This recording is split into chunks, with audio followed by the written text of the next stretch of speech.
Okay. Okay, welcome, Ella, to this new podcast. Thank you for joining us today. Thank you.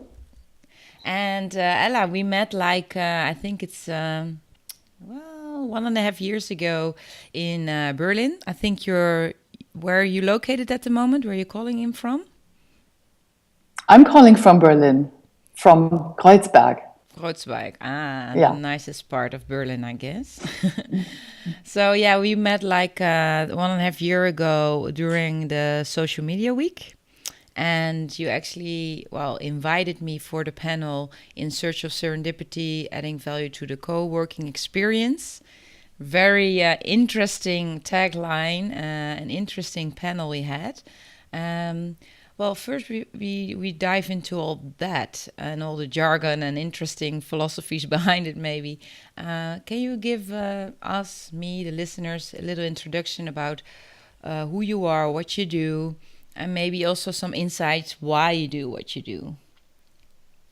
Yeah, that's a good question. I find it increasingly difficult these days to really nail down all these activities in one or two sentences, but let me try. Sure. Yeah, my name is Ela, and I've been working as a digital strategist, a cultural producer for around 20 years now. And I've always been working as a freelancer in different contexts and also in different cities. And I've always had this interest in working with communities, creating space, and developing new, let's say, communication platforms. So over the past years, I have been active as a curator for the Transmediale Festival here in Berlin.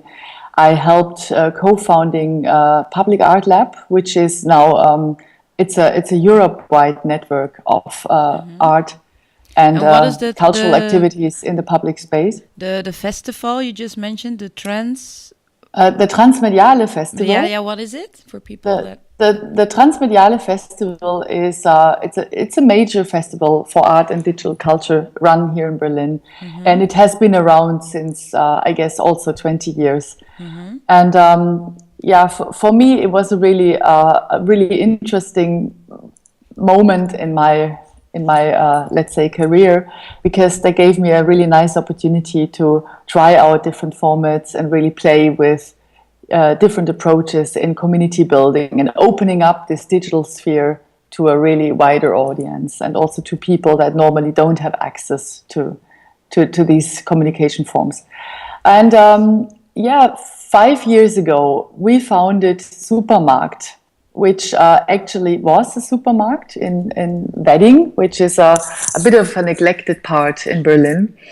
And me and my partners, Joel Sentemay and David Farin, we decided to convert this space into a shared workspace and into a space for events and community meetings, and also a space where innovation of all kinds might happen.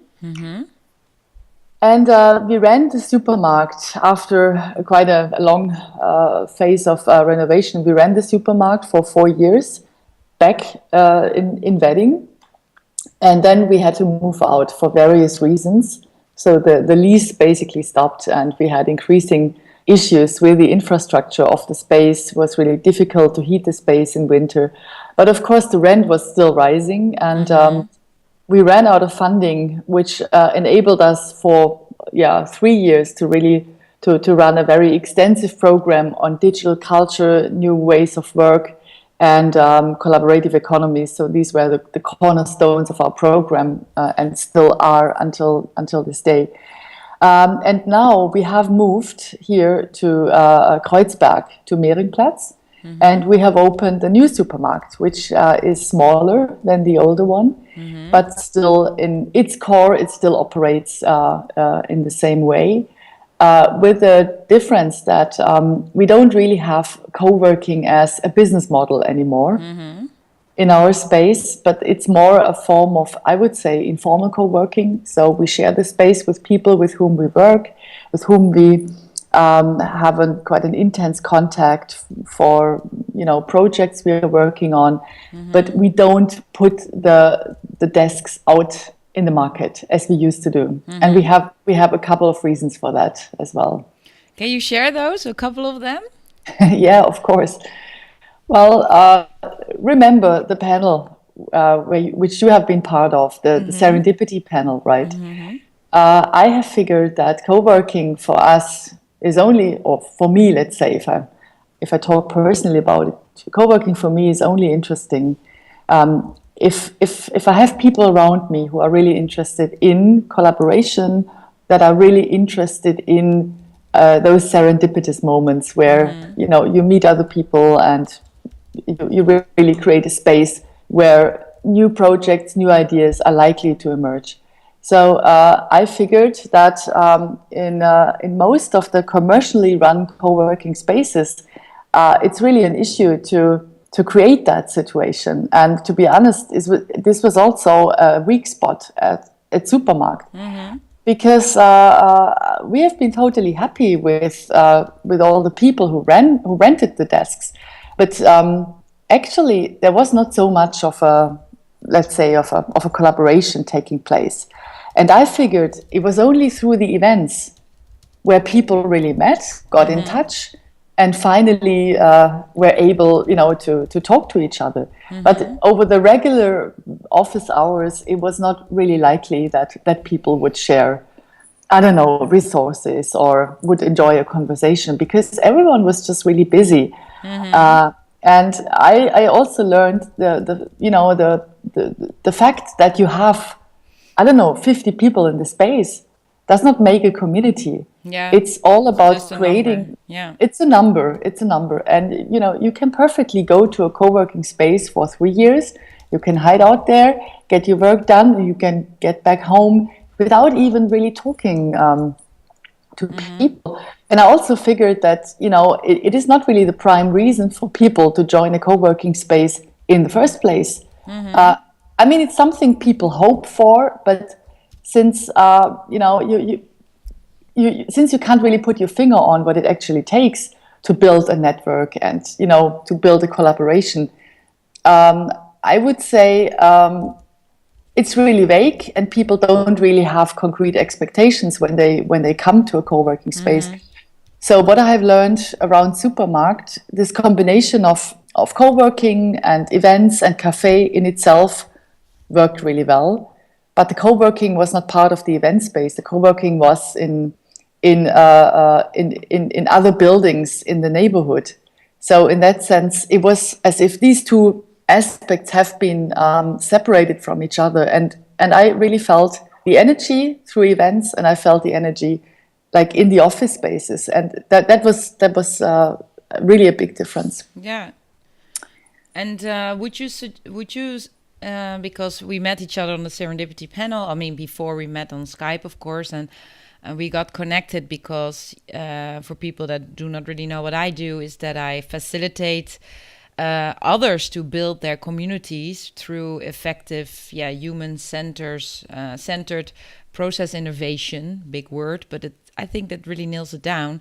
And what I mean by that is that you, through exercises, through create dialogue by just check-ins, asking the right questions, dare to be vulnerable, and also really, productive, or, it should really be a pragmatic approach, not just in the sake of it.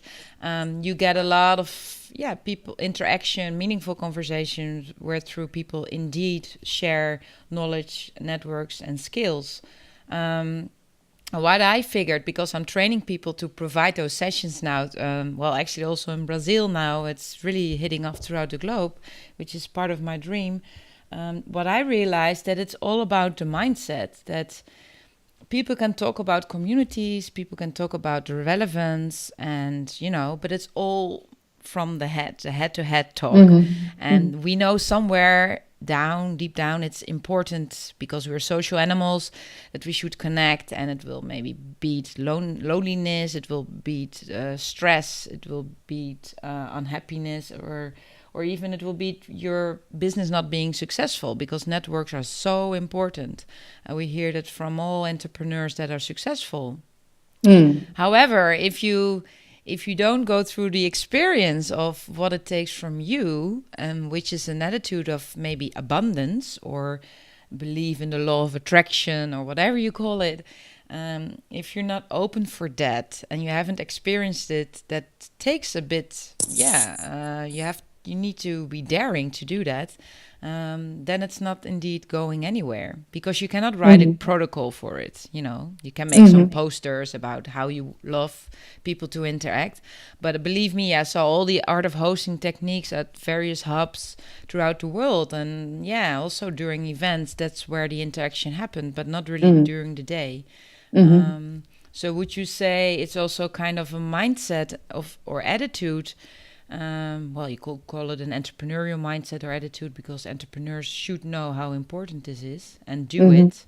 And do you think, maybe that's the question underneath, do you think you can really facilitate that for people that maybe are skeptical or maybe just introvert or find it really difficult to connect? Do you think you can facilitate this kind of culture in a workspace like a supermarket? Yeah, absolutely. I think this is it's absolutely possible. And let me just set one thing straight. I still believe in co-working, and we still practice it here. Yeah. So it's not that I'm in disappointed or that I would let go of this whole concept. What I have just figured is you can't really you can't really look at co-working just from a commercial angle. Of course, we haven't done that, but since we had such a huge space, it was really important. It was essential for us to keep the infrastructure running, right? Yeah. So in that sense, you have a contract with people, and you have to make sure that the internet is there, and the cleaning and the coffee and all that. Which, I mean, this puts yourself in the role of an administrator rather than a facilitator. Yeah. And so this is also the reason why we have dropped this idea of co-working as a commercial approach, because we have figured that yes, co-working is still essential to our activities. So we have, like, every day there are different people working with us in the space, but then we create the space together in that day. And it's not that people come with certain expectations. It's not that I feel obliged to make sure that there is enough paper in the printer and stuff, but it's rather we take care of this together. Yeah. And and I think that this is really a very important thing. Creating a space does not only mean the facilitation of those serendipitous moments, but it also means really taking care of the space, of its cleaning, of its temperature, of the whole ergonomics of working, whether the table and the chairs are comfortable, whether everyone is happy with the environment. And what I have learned from our experience with co-working is my personal conviction that this is a shared endeavor, and people have to do this in a group. And it also never stops. It's really something that needs to be negotiated almost day by day, because we are not static beings, right? So we have different needs and every day. So that is the first part of the answer. And the second part about your question about facilitation. Yes, I'm absolutely convinced that it is possible to facilitate those processes. And, I think a really great facilitation would be a facilitation that would turn the people who are part of the training into facilitators themselves, so that they are able to be inspired by your methods, by your approach, and that they can bring this back into their own communities. And, facilitating this being together in a space on a day-by-day level, on something that is going on constantly. So this would be an ideal. Of course, sometimes it's all about facilitation of encounters between strangers. And that's totally fine, because that's also what we need to increase our network. Sometimes it's all about facilitation around specific projects or around pressing issues that are there. And sometimes it's all about facilitation of our daily being together in a space. So there are so many different kinds of facilitation. Yeah. But I think it's not only possible to facilitate, I also think it's absolutely mandatory to establish reads and methods and, just some steps around using a space collaboratively. Yeah. Yeah, it's so interesting what you're saying, and I really in sync with that. I was just thinking, it's kind of, we really have to unlearn, in a sense, how things might not do work for this kind of new ways of collaborating or working together. I'm just thinking of my first and only experience working as an employee for the Ministry of Health, and there it was really in terms of, this is your responsibility and this is not. So if you even have an opinion, or you just share, constructively, how you could maybe improve your workflow, or how you could maybe, the printer could be standing there or whatever, that was often people found either to be threatened. I felt maybe I was not the best facilitator at the moment, so maybe I was also the one to blame. I was part of the whole scene, of course, but I felt that. And another thing, it was not your business. And another thing is that you got maybe more work, and suddenly you were held accountable for things that were not your profile. And then if that wouldn't turn out to be, the outcome as it should, then you were partially responsible and to blame. So it was kind of it was not a culture of fear. It was quite okay. Just the structure didn't fit me as a person, so that was just my part. But now we're kind of break open the who's responsible for what realm, so to speak, and what are you as a person? What is your profile? And especially when you're still in a transformation yourself, to figure out what you can actually serve the market and serve customers, and who are your customers and all that, that's all pretty vague. And then suddenly you have to take care of your own workspace, which normally was, the responsibility of cleaners or whoever was into that. So yeah, I see a lot of challenges there, that it's really asking a lot from, maybe less of me, because I've never really worked a lot in big organizations like that as an employee. But for people that have been working there for 50 years maybe, or the older generation, or maybe 30 years even, it's quite a mind shift. Yeah, I agree. And I like your idea of this unlearning. And maybe it doesn't only go for the professional spaces. Maybe it's also when we talk about the public space or the private space, because we have certain ideas of how space can be used and how space can be shared. And we have these ideas of ownership of space, and of how to maintain a space and all that. And a lot of it is based on a very hierarchy. Oh my God, help me! Yeah, this word. We got you. It never gets into my mind. But anyway, a lot of this is based on the hierarchy. So there must be a boss at the top, and he or she is taking care on the maintenance of the space, and through this role, you are automatically in a position where you can. You can create rules, right? Yeah. And I think that we have all been brought up obeying to these rules in all the different spaces where we have been educated, where we have lived with our families, where we have met our friends in the outside, in the public space, in the city. So there are rules for all these spaces. And if you look at the world changing so much these days, I think we also have to renegotiate the use of certain spaces, because space is being more and more privatized, and is becoming more and more commercial. And that also goes for co-working spaces, and that goes, of course, even more for offices where you have employees, because employees normally. They really don't have the right to suggest a certain color they would like to see on the wall or whatever.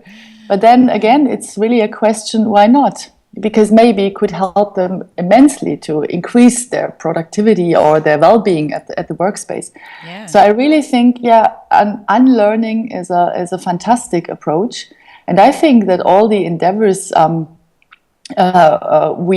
we start in creating collaborative space should always aim at increasing the level of organization of people. Yeah. That they are able, to organize themselves in such a way that they are in a position to change the space and, to change the energy of a space and to change its use and all that. Yeah.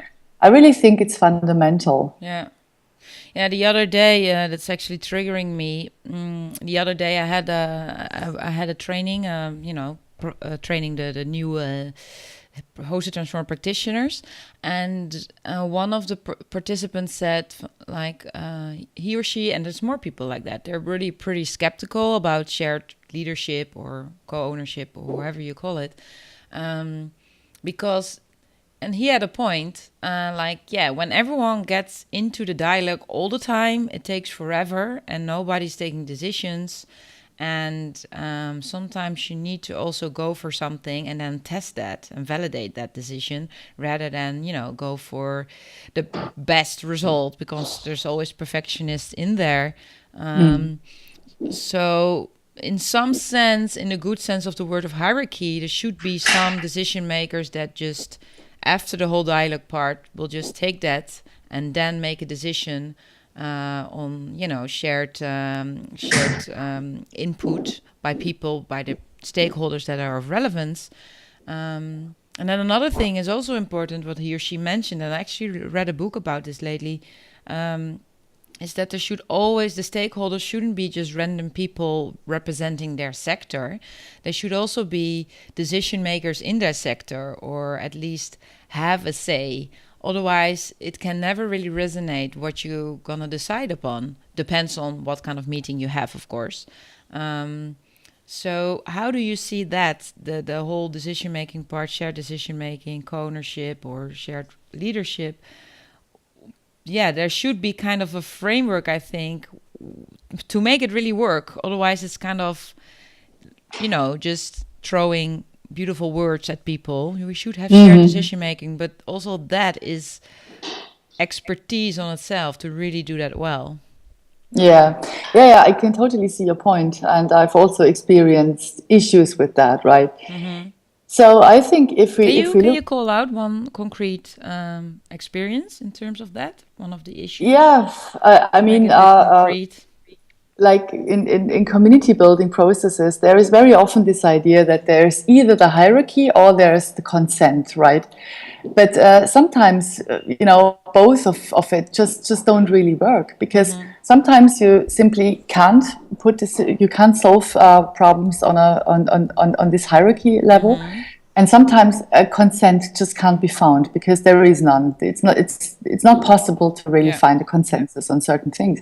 So what I'm especially interested in is this whole idea of distributed authority that regards every individual of a group or a community as an authority in itself, and as a human being that is able to take decisions.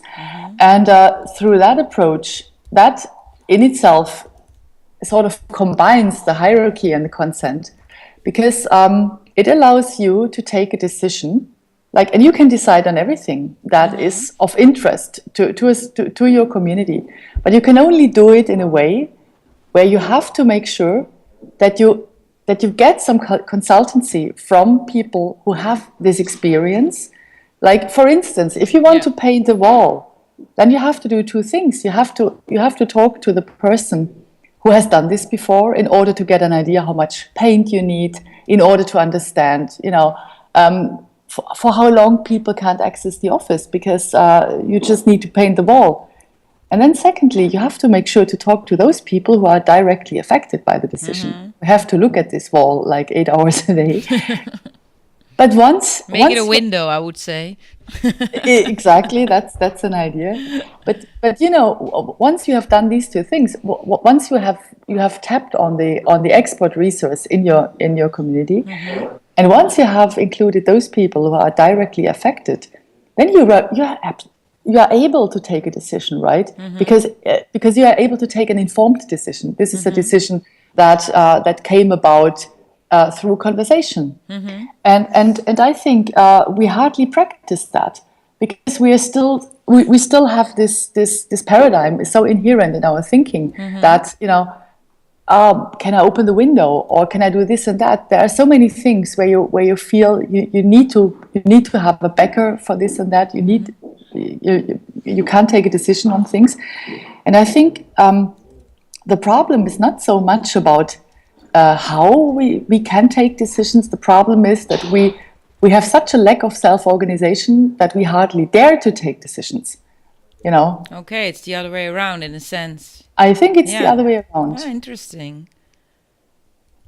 Because it's only through decision making that an organization stays fluid, and that things are moving on. Yeah. Like if you look at companies or organizations that have been fossilized in a sense because everyone is afraid of taking decisions, or because it takes so long. Decision making processes take like 3 months. Of course, nothing is moving on. Yeah, and how can a community or an organization like that be able to to respond to anything that is happening out there? Yeah. It's just not possible. It's so interesting what you're saying, Ela, because it really resonates with, my process personally as well. If I can make a little bridge here, as I've been working on this whole host transform thing, and I call it nowadays leadership innovation, because leadership, what does it mean? Do you serve leadership or do you take it?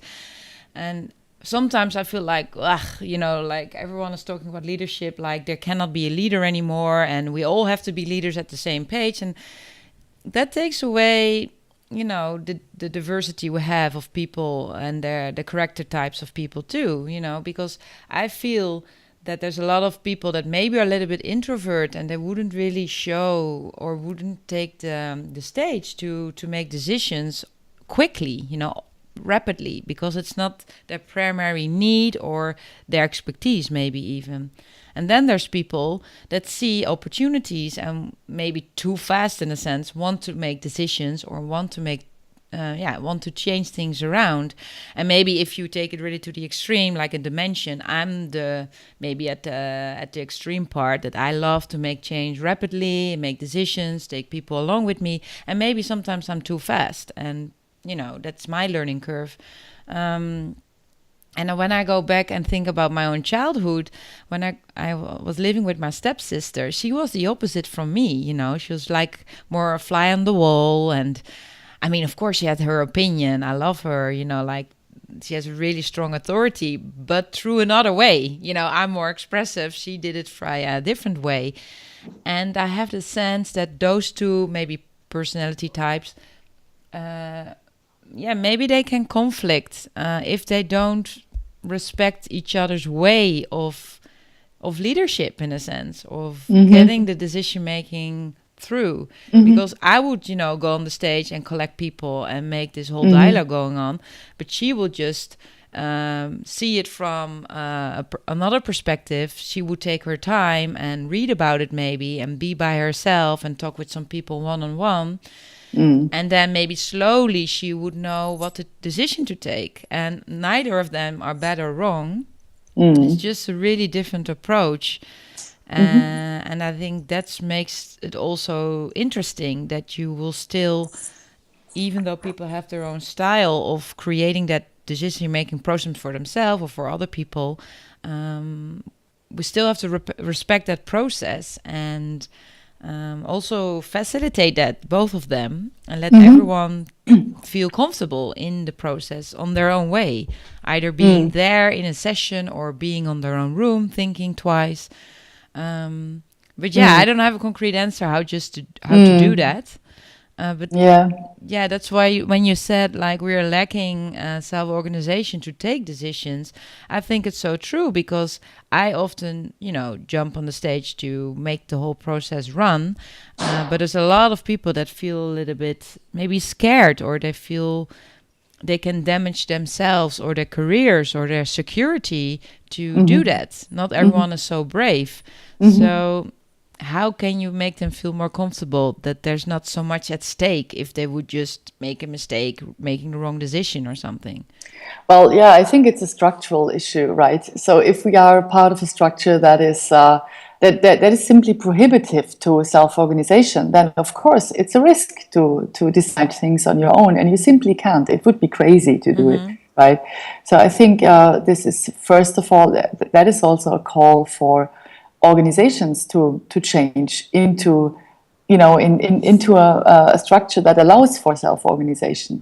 But then if we look at communities, and I think, this is really our chance.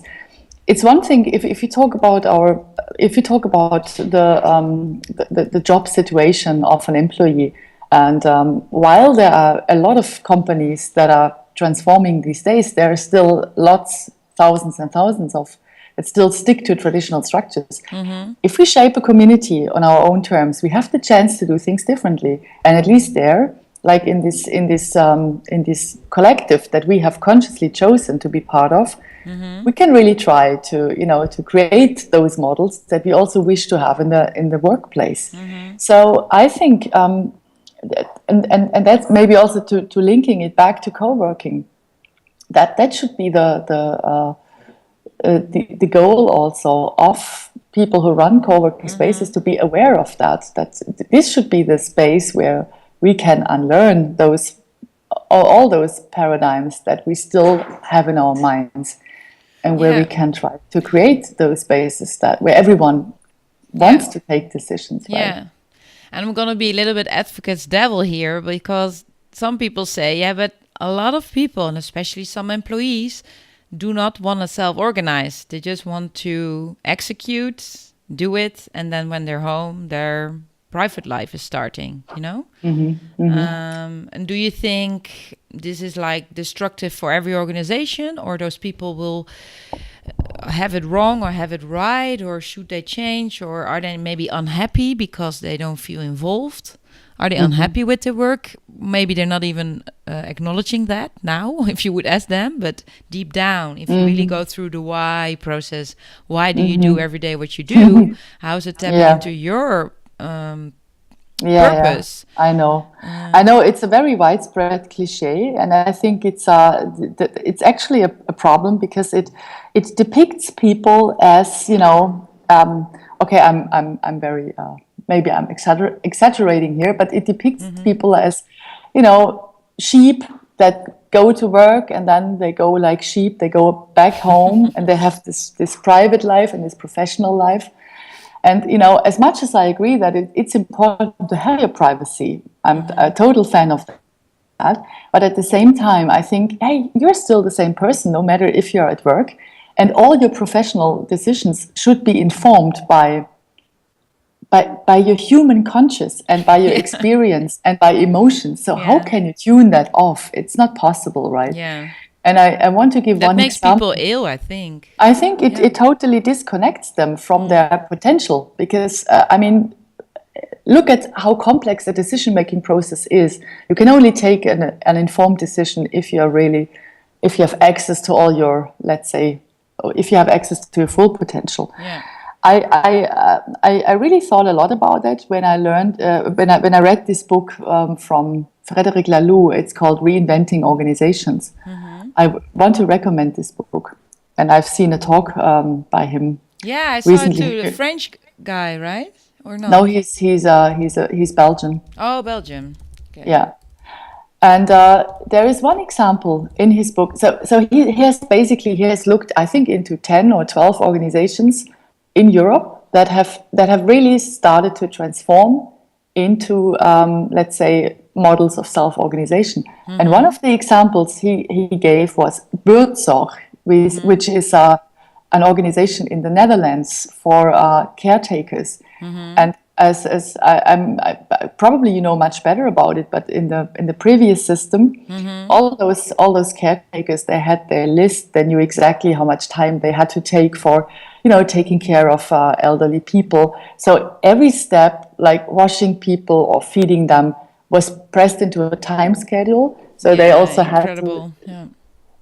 And then what buurtzorg, do you understand my Dutch? Yeah, the broek. I know the concept. The Okay. yeah, something zorg. Yeah, we'll check it out. It's buurtzorg. Oh, buurtzorg. That it is. Yeah. Buurtzorg. I'm sorry for my Dutch. No worries. No, yeah, definitely. That's a It's huge case study for this type of and I mentioned that just to answer your question, because if you look at the success of buurtzorg, it's all based on people that take autonomous decisions when they are at work.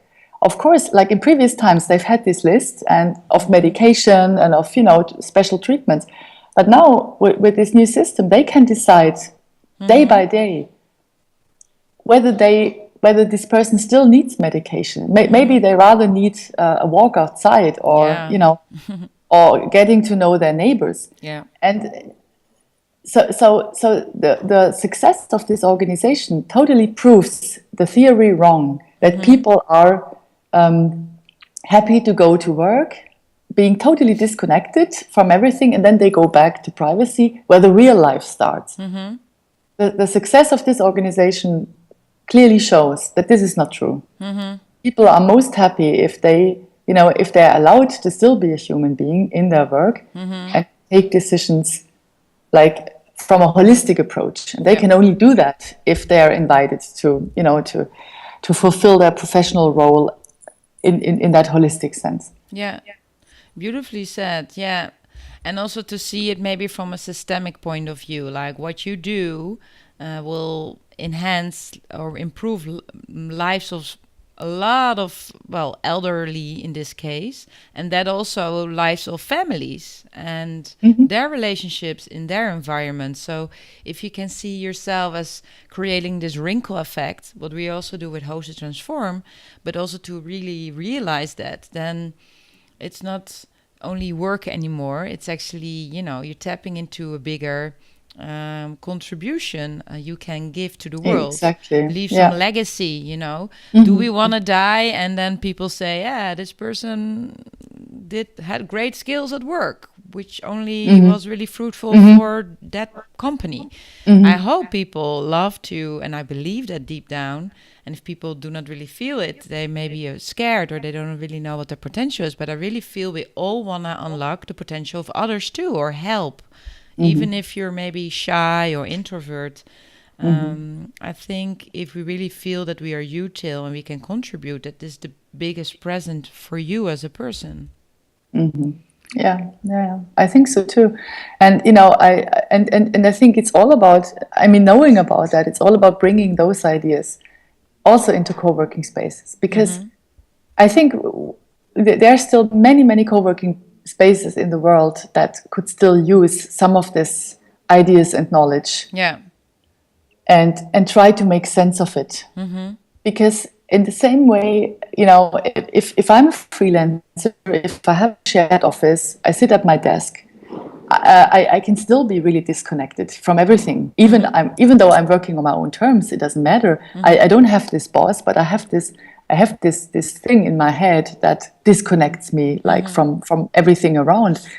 And bearing that in mind and encouraging people to commonly create that space and to enjoying certain facilitation and at some point maybe being a facilitator themselves would be a great goal. Yeah, and do it on their own terms, right? There's various exercises or ways you can do that, of course. And I was wondering, so you mentioned about Supermarkt made a transformation themselves in terms of revenue model. And what was the shift actually? So the focus is no longer on the co-work spaces anymore. The co-work space is not in the venue itself, it's outside, and where's your money coming from then? Maybe you can give advice of people that's starting their co-work space or something like. Well, in our case, the money comes from different projects, and that's basically what pays the rent. So that's either, we run a conference, or we do a communication project with a client, or and if we work with a group of people, and then that money of that project goes into the rent, like that, it's a little bit that everyone contributes, and it's not that someone is buying themselves into the space. But of course, I'm really not sure whether this can be like a good practice for anyone else who is going to start a co-working space. I think there are many options. You can just get like 5 or 10 people together and share the costs, which also can be nice. So everyone is paying a certain fraction of the overall lease. What I find difficult is renting a space by yourself, being the only one responsible for this contract, and then re-renting the space to others, which in a way puts you in a position where you just copy your own landlord.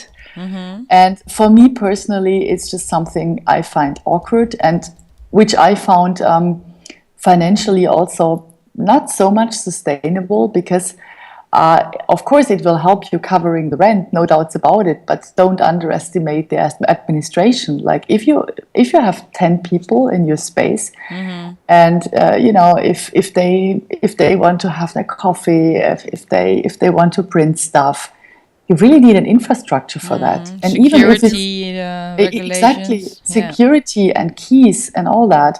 We haven't really thought about that in the beginning, what it actually means. But then I realized now from retrospect that everything we gained through the excess money we might have had from the individual contributions directly went into administration and also repairing stuff. Like if you share a space with so many people, you have issues like that you normally don't have if you have less people in a space.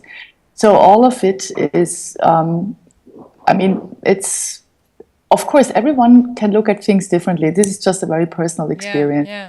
But I feel more comfortable with the idea of the shared responsibility, and also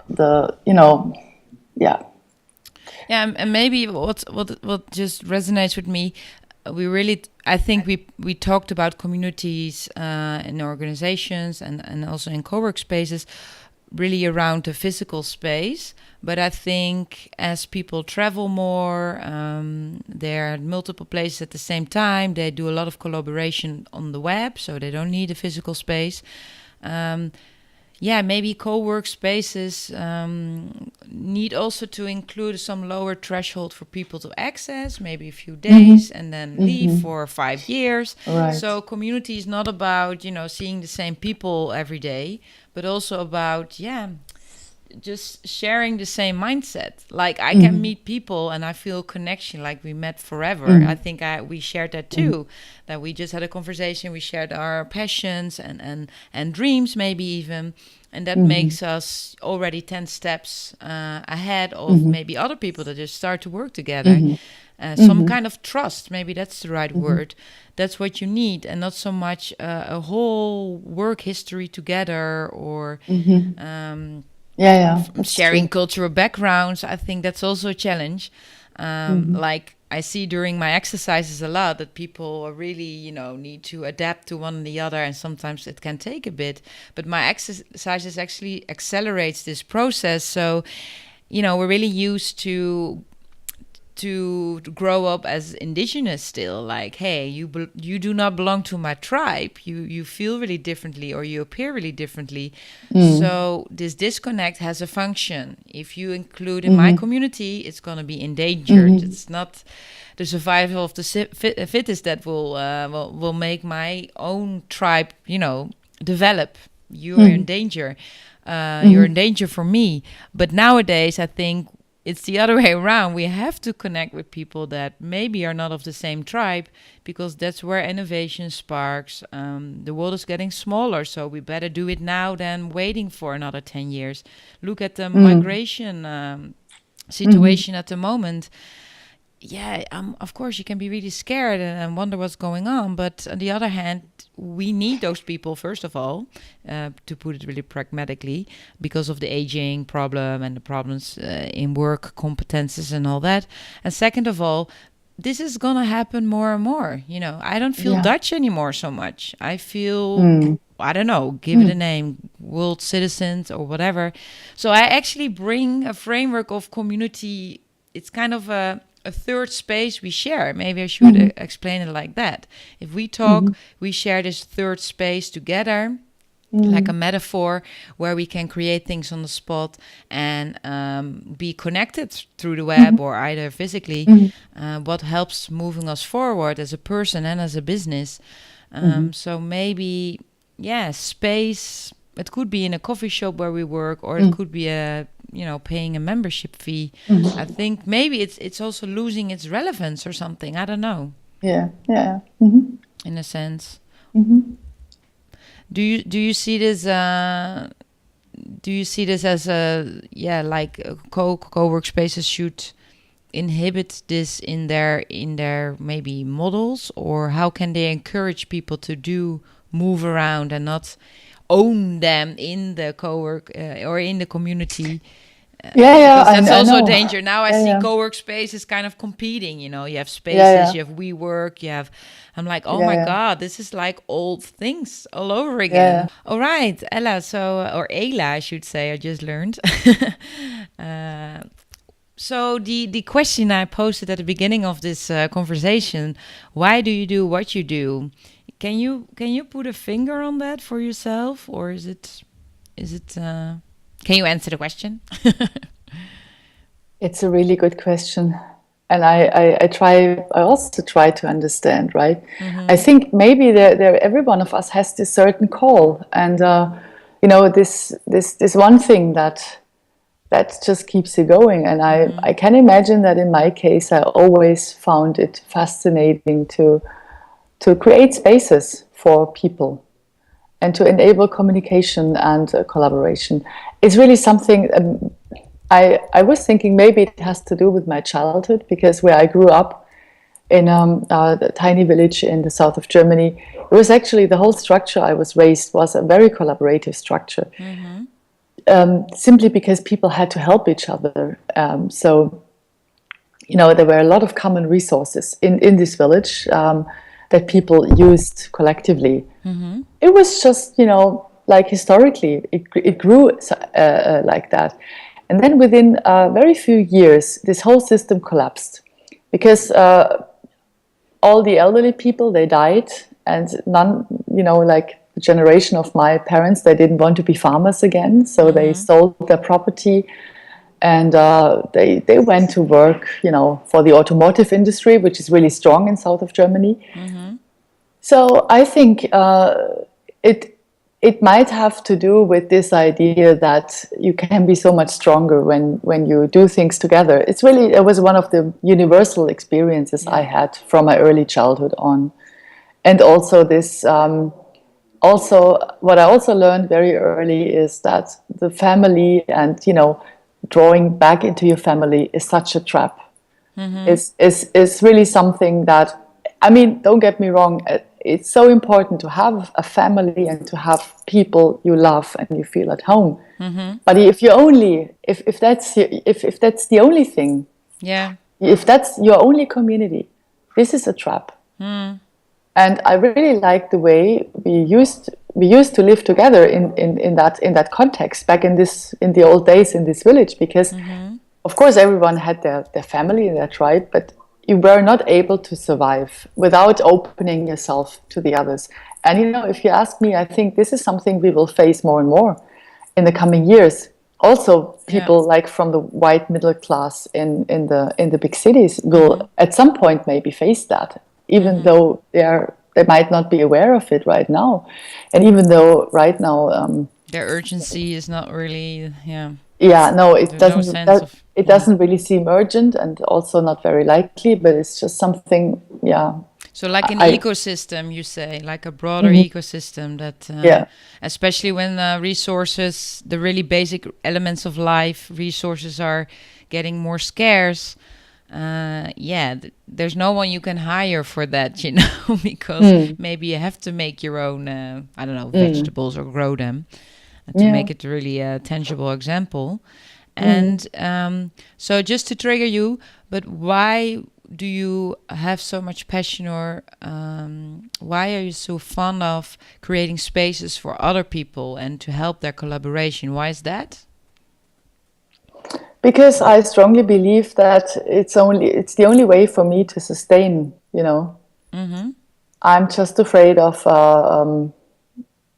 maybe of isolation and detachment, because I know how it feels and how unproductive it can be.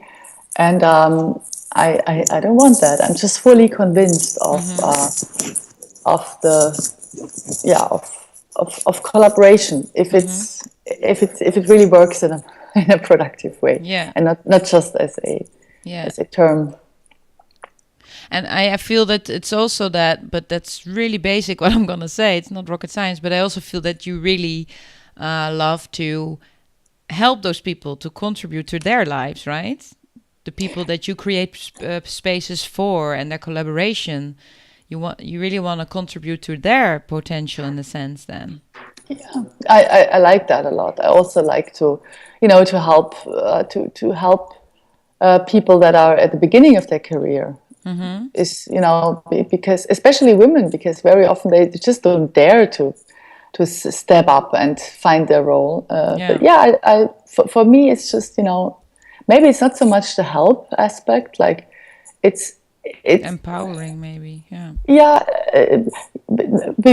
It's really it's this contributing part. I have received so much help from various people when I was starting my career, and for me it just feels really natural to give that back.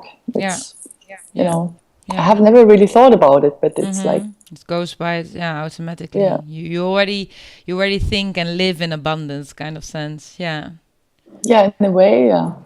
And if you could call out one project around this topic that was really special for you, or maybe successful in your way or other ways, could you call out a project you joined or are there organized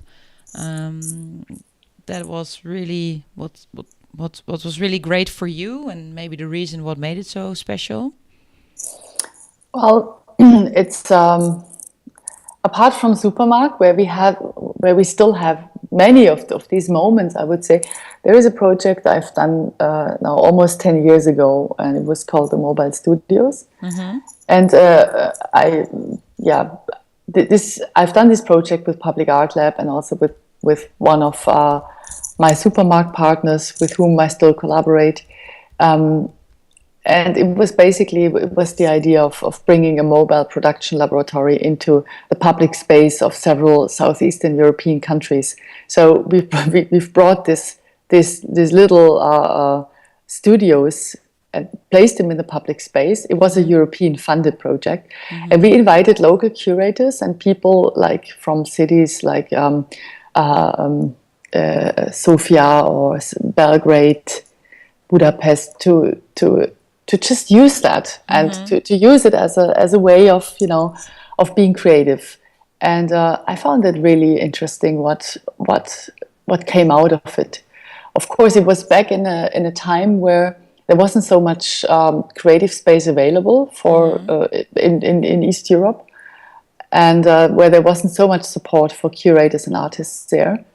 But simply the fact that we have been there and that we brought these little studios, and that they have been placed in super prominent spots in the public space, that really led to so many interesting things I could have never envisioned. And if I look at the photos of this project and of all the networks that grew out of it, I really think that this was quite amazing. Wow. I have to say. Wow. Yeah. And it was just the fact that we enabled people to organize themselves and to act autonomously within their own city. I think that was a huge success. Yeah. To feel that they had the space to develop that part of themselves, to really get the to unlock their own potential again. Yeah. All right. So very interesting. I think I would like to ask you like one final question. I think we can talk about all these topics like forever. Um, but I'm just wondering if there, I'm not like a planner, and I think the whole, like yesterday I was speaking with Josephine, my best friend in New York, and I think she brought it really beautifully. I asked her, what are your dreams? What are you heading for? And she says, yeah, well, just the not planning makes stuff also really interesting. You should maybe have a vision or which process you love to tap into. Maybe for you, that's, for example, not co-work spaces to rent out them anymore, but be more in the process with projects that might maybe also fill your potential from administration to more of a facilitator. These kind of things. And yeah, she said, like, yeah, I just want to see more of the world. I want to continue doing what I do, and what happens along the way, I want to be open for it and really present to tap into that. So if I would ask you, like, do you have like a vision for maybe Supermarkt or yourself as a individual, where you would be in 2 years from now, or where you love to go or head towards to? Do you have like an idea or a grasp? Well, I kind of like the situation we are in now, this state in between, and this fluidity, and also this feeling where we don't really know where we're heading towards, but we have many conversations with people. And that feels actually really good, because I don't have to nail things down. And as the years pass by, I feel even less need for having a certain label or strategy. Even though I work as a strategist quite a lot, that's how I earn my money. But for my personal life, I just wish that I can continue this journey, and just being able to respond what comes along the way. That would be fantastic. Yeah, nice. And if for the listeners, would you have any final things you would like to share, or maybe suggestions or tips on a personal level, or maybe if they want to start a co-work space, or if they're a co-worker themselves? There might be various people listening, or in terms of new leadership or self-organization. Is there anything you would love to share? Well, I think it would be, of course, I have many tips and all that, but I think everyone needs to make their own experience. And I would just like to encourage people to go for it and check it for themselves, Yeah. Maybe just being aware of financial risks and not going too deep into that. But apart from that, everything is possible. Go for it, try it out. There's always a way to change things or to transform platforms. You don't have to stick to it to the rest of your life. But that's so beautifully said. A lot of people are like, oh my God, now I'm committed for the rest of my life to this one decision. You can pivot your life through. Yeah, exactly. Yeah, no, I don't think that's the case. No. Nice. Thank you so much, Ela. And I hope, I'll hope to be back in Berlin soon, or you either in Amsterdam. Thank you so much. And continue what you're doing. It's beautifully to hear about your work through this way. Yeah, thank you. Thanks a lot. Okay, bye-bye. Bye-bye.